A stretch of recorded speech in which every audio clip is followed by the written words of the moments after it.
Hi friends, ఇక్కడ ఏంటంటే బంటిని లేపుతున్నా. ఎందుకు అనుకుంటున్నారా? 7:15కే బస్ వస్తుందన్నమాట. ఇప్పుడు హాఫ్ డే స్కూల్స్ అయితే స్టార్ట్ అయిపోయినాయి కదా. పాపం వాడికి రోజు 7:30 8 వరకు లేస్తాడు. అప్పుడు ఇంకా వానికి రెడీ చేసి పంపిస్తా.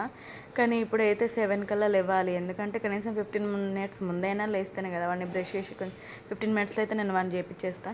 లేపుతా ఉంటే అస్సలు లేస్తలేడు. రోజేమో 7:30 8కి లేచేటోడు. ఇప్పుడు అస్సలు లేవట్లేదు. అటు ఇటు చేసి లే డాడీ బస్ వస్తుంది, దోశ చేసిన నీకు కోసం టైం అవుతుంది అని చెప్తే ఇంకా లేచిండు. యాక్చువల్గా వాడి టైమింగ్స్ అయితే 9 to 12, కానీ 9 o'clockకి మళ్ళీ పంపించడానికి బంటిని ఎవరు లేరనమాట. ఇంకా అందుకే అక్క వాళ్ళతోటే 7:15 20కి అలా బస్ వస్తే అక్క వాళ్ళతో వెళ్తాడు. ఇంకా 8 చేరుకునే ఒకవేళ అటు ఇటు చేరుకునే వరకు ఇక్కడే 7:30 వచ్చినా కానీ 8 వరకు రీచ్ అయినా కానీ 8 to 9 1 hour అయితే క్లాస్లో ఆడుకుంటున్నాడు కావచ్చు నాకు తెలిసి అయితే. ఇంకా తర్వాత 12కి అయిపోతుంది. అక్క వాళ్ళకేమో 12:30కి అయిపోతుంది. ఇంకా హాఫ్ అన్ అవర్ ఆడిపిస్తున్నారు కావచ్చు మేబీ, నాకైతే తెలియదు. ఇంకా నేనైతే హనీని అడిగి తెలుసుకున్నా. ఇంక ఇక్కడైతే ఫ్రెష్ అప్ చేపిద్దామనేది ఇంకా తీసుకెళ్తాను.